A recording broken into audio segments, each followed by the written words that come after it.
More and more educators across the country are using new artificial intelligence technology in order to grade their students' assignments. It seems that even though many schools are attempting to ban students from using AI technology for their coursework, there's a completely different treatment when it comes to educators, which I can understand. Educators are overworked, teachers are underpaid. If there's technology available that can make their jobs a little less stressful, why not? Let's jump in it. But there could be some issues at play. So we'll get to that in a moment, but first some details. So there's a new tool called Writable, which uses ChatGPT to help grade writing assignments. And it's being offered widely to teachers in grades 3 through 12. And here's how it works. So a teacher gives the class a writing assignment and the students send in their work electronically. The teacher submits the essays to Writable, which in turn runs them through ChatGPT. Then ChatGPT offers comments and observations to the teacher, who is supposed to review and tweak them before sending the feedback to the students. Writable claims that they they allegedly tokenize students' information so that no personally identifiable details are submitted into the AI program.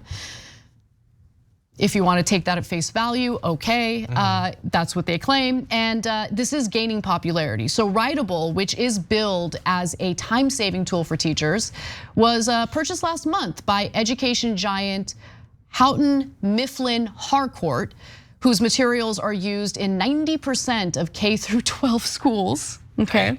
So they're dominating that market. Jack Lynch, who is the CEO of that company, argues that the tool will allow teachers to, basically have more time to devise creative lessons and just focus on other matters instead of like literally reading word for word what their students are, submitting in their writing assignments. The goal is to empower teachers to give them time back to reallocate to higher impact teaching and learning activities, Lynch says.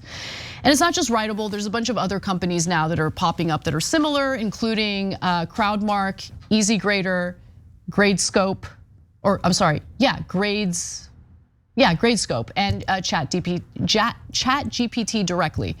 And McGraw-Hill, another educational publishing giant, tells Axios it has a similar tool in the works that'll use Gen AI to provide interactive assessment and feedback to students and insights to educators in writing. We might have millions of people watching this show, but you can be the difference maker, because we just need 1% of our audience to be paid members, and then this show can be around forever. So you can make that difference. Click join now. Before we get to, my thoughts, I am curious what you think, Sean, because you're like, you're more into like, ooh, new tech, it's exciting. Whenever I see tech, I start doing weird hand motions and gyrations like that. He does, and like weird like no, look, neck things. I try pretty much all of it. There was a period where I used Midjourney a lot. I've sort of moved on from that, but I really like ChatGPT. I think it's one of the most fascinating technologies of my life for certain uses. I just think there are definitely a lot of use cases, especially like the end product of things, that it should not be integral to, and that's sort of my worry on both the input and the output side of the stuff with the writing. So some concerns. One, first of all, like I love that this is like a massive company. The teachers could just run it through ChatGPT. I understand that that's probably lets you like batch run it. That's not that much of a product over and above ChatGPT, which it runs on. So many companies are effectively just, we're a shell that uses ChatGPT, we're now worth $10 billion. And I don't understand it, but that's how tech bubbles work. I'm sure many of them will utterly implode in the next few years. I don't know about this one in particular. They mentioned that they tokenize any of the personally identifiable information from the students.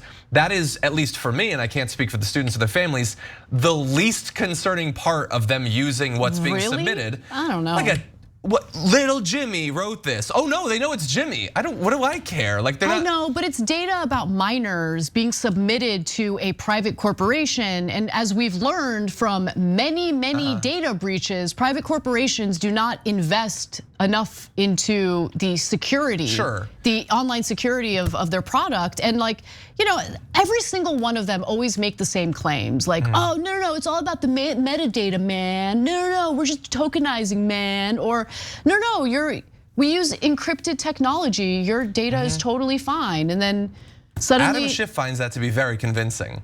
No, but what I'm saying is, look, yes, sure, maybe there's stuff in an essay that you could link to this person that then goes into advertising later. Sure, that's a good point, and I shouldn't have been so flippant about it. But what I'm saying is, sure, they'd love to have the name, but what they want is all of the writing. Yeah. They're going to be using that to further develop these models. Of course. Like, theoretically, these schools are going to be paying for this thing when really they're giving product to the company. It's free child labor. Yeah, and then look, the thing about this is going to exactly this is going to free up the teachers to do other stuff. I mean, that is how technology has really worked over the last few decades. Oh, it'll free up the teachers. The life of workers is just so free and easy these days. No, it'll definitely free up the teachers in not having jobs. That's what my prediction is. Yeah. I mean, this is the sort of thing that could have, like, I got through grad school through a lot of essay grading. Looks like I would have been irrelevant, I guess, once this is out. And they say, the teachers should take it and then review it and all that. I guess in that case, they could just be reading. Look, I care about what teachers say about this, and they are overworked. I want technology to serve them. I just worry that they're not principally who this is designed to serve. Yeah, you basically mentioned the main concerns here. So interestingly, not all parents oppose the use of AI assisted grading. So for instance, when asked if K through 12 schools should be able to use AI to evaluate students' academic performance, 45% of parents said yes, according to a poll released in October by the National Coalition for Public School Options, a group that supports voucher programs. How many of them would say that if it was the particular AI that produced the black George Washington? I think a lot of the conservative parents would drop off at that point. It's amazing. But there are some serious concerns about the impact of AI in schools, on children's mental health, as well as the teaching profession itself. So this is my main concern, right? Like, we know that AI technology is expected to really disrupt various professions, namely by making those professions, I guess, employing people in those professions useless. That's like where they're headed toward. Yeah. And so a paper published last year in 2023 identified the industries and occupations that are more exposed to the development of AI-powered chatbots such as ChatGPT. The study found jobs that are most in danger are telemarketers, good, and teachers of literature, history, law, and languages, not good. Not good. Look, again, when a tool like this is released, it's there. They're not just gonna get rid of it. If they tried to regulate it, Adam Schiff would stop them. So it doesn't matter. It's there and it has uses. I really like ChatGPT for a lot of stuff. But I also worry that this is racing us towards a situation where a significant percentage of the writing that's being graded was produced by ChatGPT and now it's being reviewed by ChatGPT.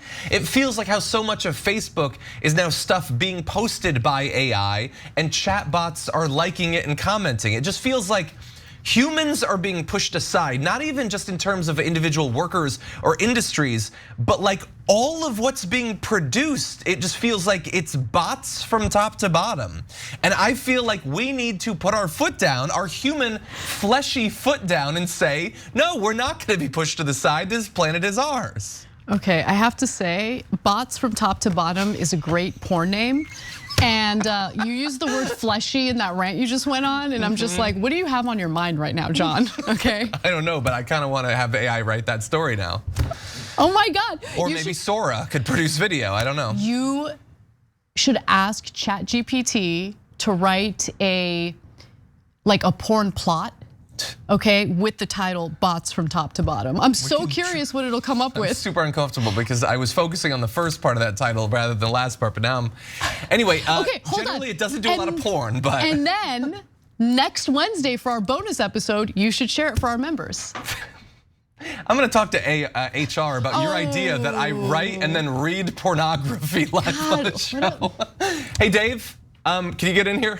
What a snitch. Okay, what a snitch. Look, does that sound kind of fun? That sounds fun. Okay, we'll see. You know you want to. I don't know, we'll see. Okay, we'll see.